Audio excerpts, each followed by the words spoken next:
नमस्कार, बहुत स्वागत है आपका टीवी 24 के इस खास कार्यक्रम सीएमआर में। मैं हूं आपके साथ अमित शर्मा। इस कार्यक्रम में हम आपको मुख्यमंत्री डॉक्टर मोहन यादव से जुड़ी दिन भर की खबरों से अपडेट करते हैं। लगातार जननायक की भूमिका निभा रहे मध्य प्रदेश के मुख्यमंत्री डॉक्टर मोहन यादव जहां अपने दूरगामी फैसलों से जनता की तकलीफों को समझते हुए कई जनहितैषी निर्णय ले रहे हैं, तो वहीं प्रदेश के तमाम तबकों और क्षेत्रों को नित नई सौगातें दे रहे हैं। दूसरी ओर सीएम पारदर्शी सुशासन की बात करते हुए लगातार प्रशासनिक कसावट के लिए भी प्रतिबद्ध हैं। आज सीएमआर में हम आपको मुख्यमंत्री डॉक्टर मोहन यादव के इन्हीं कामों से एक बार फिर रूबरू करवाएंगे। आइए सबसे पहले नजर डालते हैं आज की हेडलाइंस पर। पीएम मोदी ने दी मध्य प्रदेश को रेलवे से जुड़ी कई सौगातें। मुख्यमंत्री डॉक्टर मोहन यादव ने जताया आभार, कहा पीएम के नेतृत्व में नित नए सोपान कर रहा मध्य प्रदेश।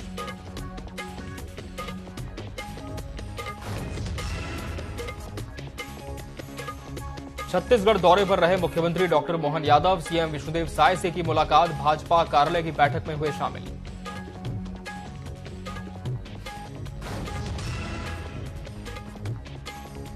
और राजनांदगांव में आयोजित यादव सम्मेलन में शामिल हुए मुख्यमंत्री, जनसभा को किया संबोधित, प्रदेश सरकार के जनहितैषी कार्यों की करी प्रशंसा।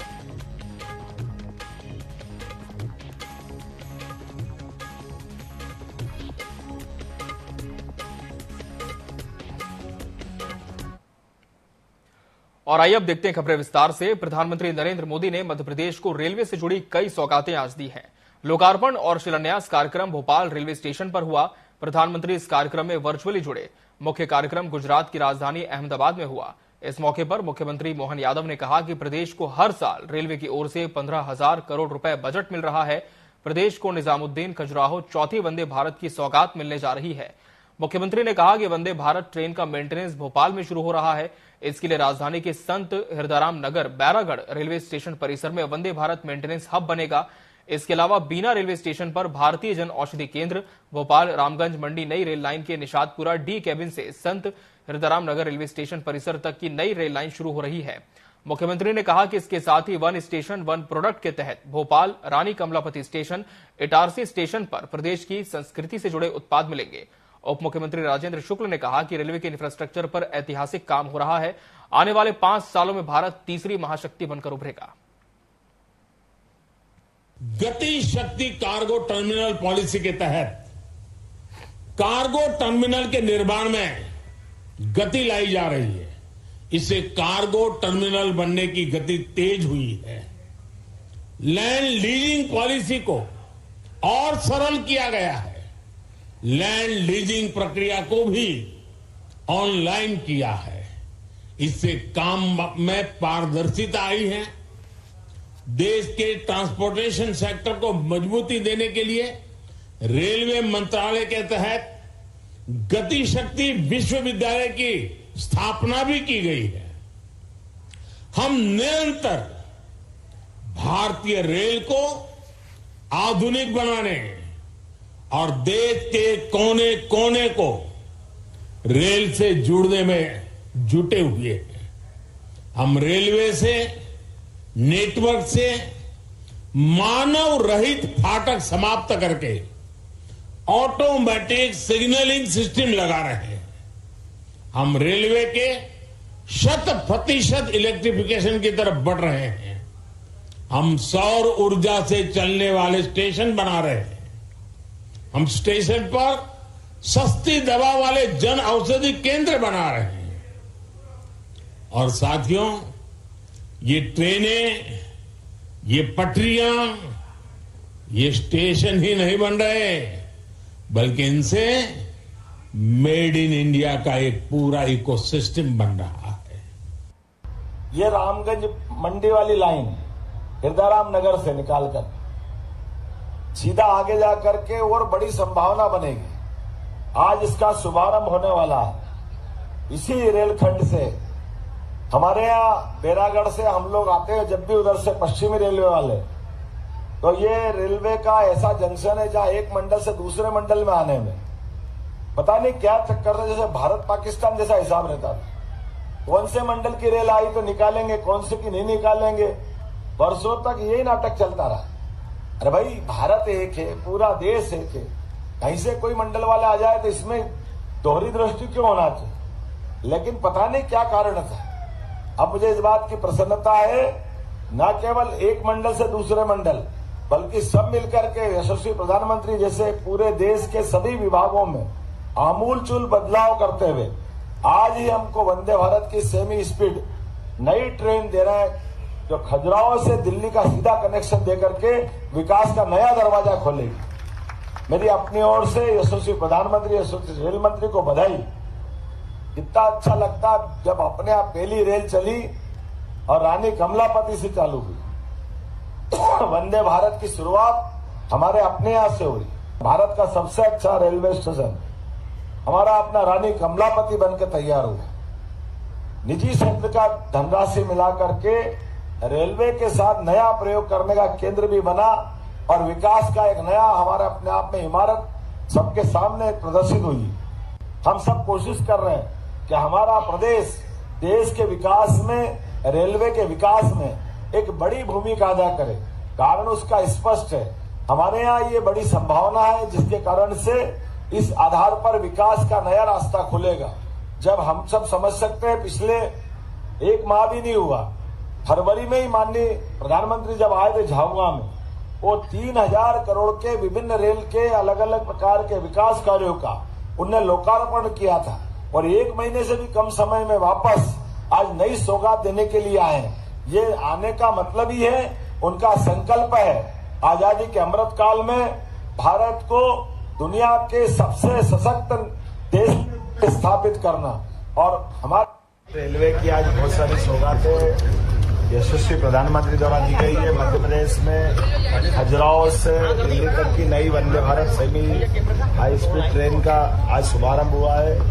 भोपाल रामगंज मंडी हिदाराम नगर से एक नई रेल लाइन का भी आज लोकार्पण हुआ है। लगभग 15,000 करोड़ के काम हमारे रेलवे के चल रहे हैं। मैं सौभाग्यशाली हूँ, खासकर मध्य प्रदेश में यशस्वी प्रधानमंत्री के नेतृत्व में आज हमारी कई सौगातें मिली। हमारे उप मुख्यमंत्री राजेंद्र शुक्ला जी, हमारे मंत्री माननीय विश्वास सारंग जी, यशस्वी विधायक श्री रामेश्वर शर्मा जी, महापौर जी, हमने सबने मिलकर के रेलवे का ये पूरा कार्यक्रम अटेंड भी किया और विभिन्न अलग अलग प्रकार के 33 स्टेशनों पे होने वाले अलग अलग निर्माण कार्यों के लोकार्पण भूमि पूजन में शामिल हुए। मैं एक बार फिर रेल मंत्री का और भारत सरकार का आभार मानता हूं। रेलवे की आज बहुत सारी कभी मध्य प्रदेश के अभिन्न अंग रहे छत्तीसगढ़ के एक दिवसीय प्रवास पर पहुंचे मुख्यमंत्री डॉक्टर मोहन यादव ने आज रायपुर में मुख्यमंत्री विष्णुदेव साय से उनके निवास पर पहुंचकर सौजन्य भेंट की। इस अवसर पर मुख्यमंत्री डॉक्टर यादव ने मुख्यमंत्री साय से मध्य प्रदेश और छत्तीसगढ़ के विकास के साथ ही दोनों प्रदेशों से जुड़े विभिन्न विषयों पर चर्चा भी की।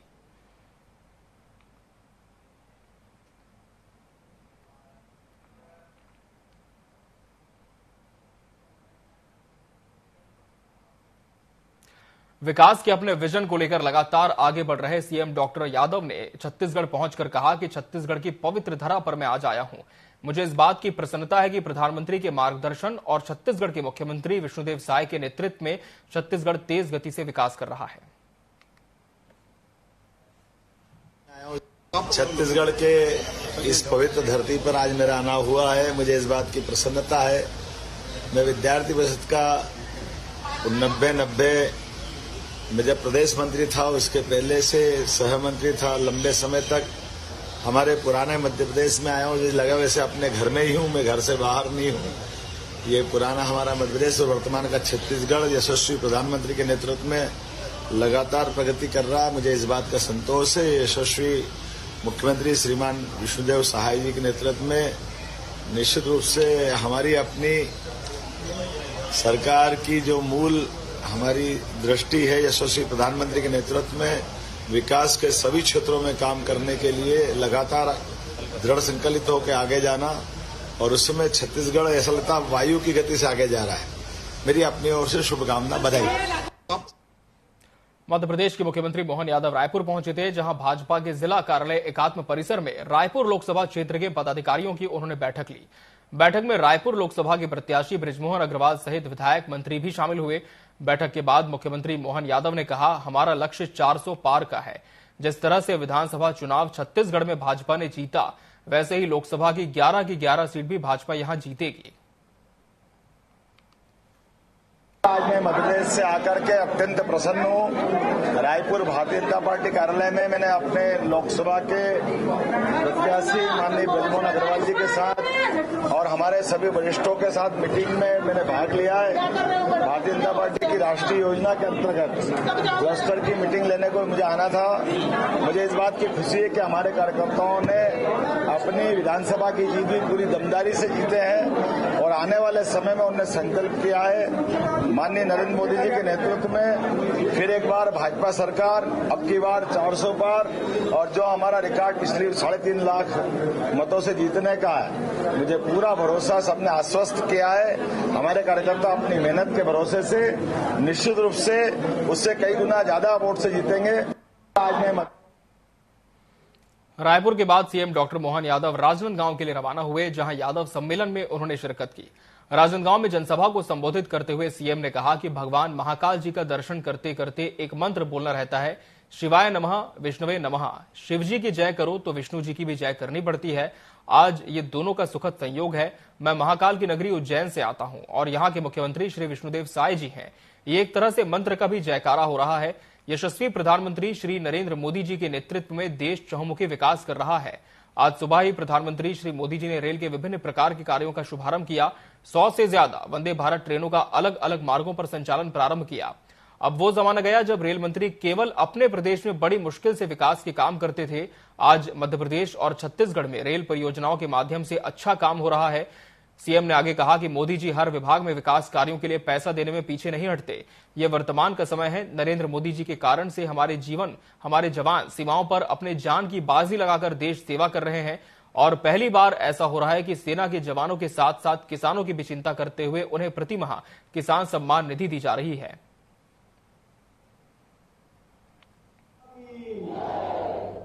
आज के इस कार्यक्रम में खासकर छत्तीसगढ़ की इस पवित्र धरती पर मैं आकर अपने करोड़ सारे के सारे भारत के सबसे अच्छे प्रदेश अपने प्राणों की बाजी लगा करके खून का पसीना करते हुए धान उगाते हैं, मेहनत करते हैं, स्वाभाविक रूप से उम्मीद करते हैं कि उनको उनका हक का पैसा मिले।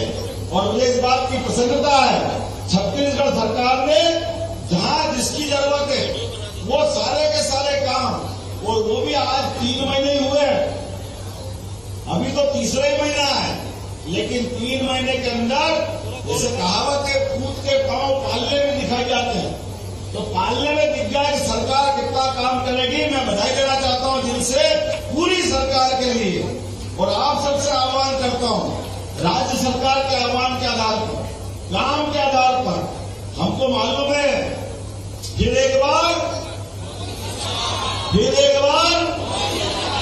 2-4 दिन बचे हैं नरेंद्र मोदी जी की फिर एक बार, अब की बार कदम कदम से धीरे धीरे हमको सब सामने दिखाई दे रहा है। अब कुछ छिपावा नहीं है और हमारी ड्यूटी तो और बढ़ जाती है। मोदी जी की तीसरी बार सरकार बनाने के लिए हमारा तो 5000 साल पुराना भगवान कृष्ण से नाता आता है और 5000 साल पुराने उस घटनाक्रम को याद करो जिनके कारण से धर्म और अधर्म के युद्ध में भगवान कृष्ण ने अपना विराट व्यक्तित्व दिखाते हुए, जैसे मोदी जी की सरकार अपने कामों के आधार पर अभी तक की सारी सरकारों पे भारी पड़ते हुए जिस प्रकार का काम उन्होंने किया है, और जो अयोध्या के किनारे भगवान राम मुस्कुरा रहे हैं, वो भूल सकता है 22 जनवरी का दिन बोला जाए जय श्री राम? कोई भूल सकता है क्या? हमारे 500 साल के पुराने संघर्ष के बलबूते पर एक हिंदू समाज ने बड़ी लड़ाई योग्य तरीके से न्यायाधीन लड़ाई लड़ते लड़ते सुप्रीम कोर्ट से जीत हासिल करी। ऐसे सुप्रीम कोर्ट से जीत हासिल करने के बाद भी हमारा तो बड़ा मन था, शिलान्यास में बुलाया, लेकिन ये तो वो लोग थे जिन्होंने भगवान राम के उस जन्म स्थान पे प्रश्न उठाए, भगवान के जन्म पर प्रश्न उठाए, हिंदुओं को लगातार अपमानित किया और अपमानित करने के लिए उनने सारी सीमा को तब तोड़ दी जब शिलान्यास के बाद लोकार्पण का मौका मिला। अरे भैया, हम सब भारतीय सनातन संस्कृति के मानने वाले, हम सबको प्रणाम करते हैं। हमारा किसान तो इतना उदार है कि अपने खेत की खड़ी फसल में कोई पड़ोस से भी जाए और 2 डाल कुछ सामान लेना चाहे तो पैसे नहीं लेता, उसको सम्मान से खाने पीने दे देता।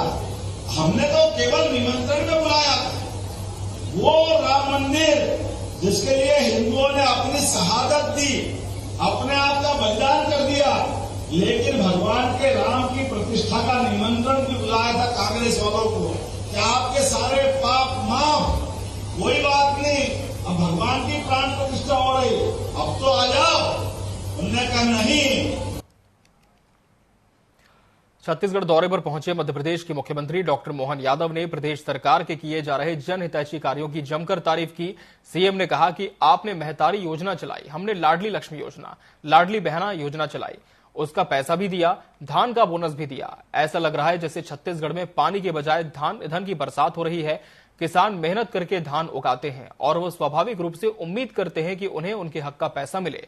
छत्तीसगढ़ की सरकार ने जहां जिसकी जरूरत है वो सारे के सारे काम किए। छत्तीसगढ़ सरकार को अभी 3 महीने हुए हैं, 3 महीने के अंदर पूत के पांव पालने में ही दिख जाते हैं। ये दिख गया कि सरकार कितना काम करेगी। इसके लिए मैं पूरी सरकार को बधाई देना चाहता हूं। मोदी जी की सरकार अपने कामों के आधार पर अभी तक की सारी सरकारों पर भारी पड़ती दिख रही है। भगवान श्री राम अयोध्या के किनारे जिस प्रकार से मुस्कुरा रहे हैं, क्या कोई 22 जनवरी का दिन भूल सकता है? सीएम ने आगे कहा कि 500 साल पुराने संघर्ष के बलबूते हिंदू समाज ने योग्य तरीके से न्यायिक लड़ाई लड़ी और सुप्रीम कोर्ट से जीत हासिल हुई। सीएम ने यह भी कहा कि कांग्रेस ने भगवान श्री राम के जन्मस्थान पर प्रश्न उठाए, हिंदुओं को लगातार अपमानित किया। जब भगवान श्री राम की प्राण प्रतिष्ठा में शामिल होने का निमंत्रण दिया तो कांग्रेस ने उसे भी ठुकरा दिया। लोकतंत्र में सबसे बड़ी भगवान जनता होती है, आपने उनका अपमान किया है जिसे जनता माफ नहीं करेगी। भगवान राम का निमंत्रण ठुकराओगे? अरे जनता जानती है लोकतंत्र में सबसे बड़ी भगवान जनता होती है, आपने उनका अपमान किया है, जनता माफ नहीं करेगी। अब जनता आपको ठुकरा करके वहीं पहुंचाएगी जहां आपकी जगह। बड़े दुर्भाग्य के साथ कहना पड़ रहा है। अरे हमारी सरकार बनती तो बाबा महाकाल का महालोक बनता है, हमारी सरकार बनती है तो केदारनाथ में आनंद आता है, हमारी सरकार बनती है तो अयोध्या से अरब तक भगवान के मंदिर के शिखर आसमान से बात करते हैं। हमारी सरकार बनती तो बाबा महादेव का बनारस धाम चमचमाता है। और अब तो तीसरी बार सरकार बनेगी। हमने कहा है कि ये सरकार बनेगी आने वाले समय में। अभी तो गोपाल कृष्ण बाकी है, हम सब याद करेंगे, अयोध्या को भूलने वाले नहीं है। जमुना जी का कृष्ण कन्हैया, सबकी आंखों का तारा, आप और हम सब मिलेंगे। हमारे आराध्य को कैसे भूल सकते हैं? अब की बार तो ये सुदर्शन चक्र में भगवान ने अपनी उंगली का टेका लगा करके धर्म युद्ध में फैसला किया था। आप सबसे आह्वान करता हूं, अपनी उंगली बचा के चलना। यही उंगली कमाल करेगी मोदी जी को बुलाने के लिए। इधर आपने सुदर्शन चक्र चलाया, बट मशीन के ऊपर बटन दबाया और आने वाले समय में धराशायी करते हुए विश्व में भारत का नाम जय जयकार से गूंजेगा। जोरदार तालियां बजाओ मोदी जी के लिए। आने वाले समय में हमारे सनातन धर्म की जय जयकार के लिए, समूची मानवता के लिए, सरकारों के सुशासन के मार्ग पे चलने के लिए, विश्व के सबसे बड़े लोकतंत्र को गौरवान्वित करने के लिए और स्वामी विवेकानंद की जो 100 साल पहले की घोषणा है 21वीं शताब्दी भारत की होगी। मैं निश्चित कह सकता हूं कि माननीय मोदी जी के नेतृत्व में भारत नंबर 1 का देश बनेगा। जोरदार ताली बजाए माननीय मोदी जी के लिए। हमारे किसान अपने प्राणों की बाजी लगा करके, खून का पसीना करते हुए धान उगाते हैं, मेहनत करते हैं, स्वाभाविक रूप से उम्मीद करते हैं कि उनको उनका हक का पैसा मिले। और मुझे इस बात की प्रसन्नता है, छत्तीसगढ़ सरकार ने जहां जिसकी जरूरत है वो सारे के सारे काम, और वो भी आज 3 महीने हुए हैं, अभी तो तीसरा ही महीना है, लेकिन 3 महीने के अंदर जैसे कहावत है पूत के पांव पालने में दिखाई जाते हैं, तो पालने में दिख गया कि सरकार कितना काम करेगी। मैं बधाई देना चाहता हूं दिल से पूरी सरकार के लिए। और आप सबसे आह्वान करता हूं, राज्य सरकार के आह्वान के आधार पर, काम के आधार पर, हमको मालूम है फिर एक बार 2-4 दिन बचे हैं।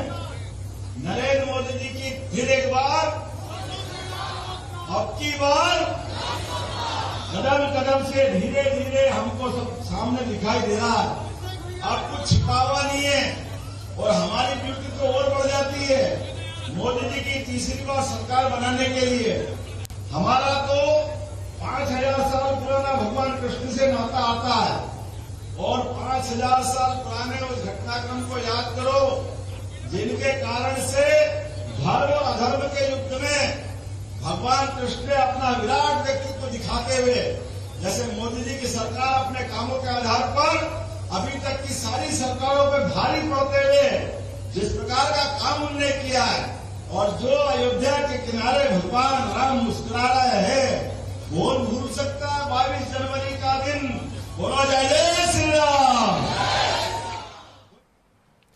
इसी के साथ आज CMR में फिलहाल इतना ही। मुझे और मेरी टीम को दीजिए इजाजत। नमस्कार।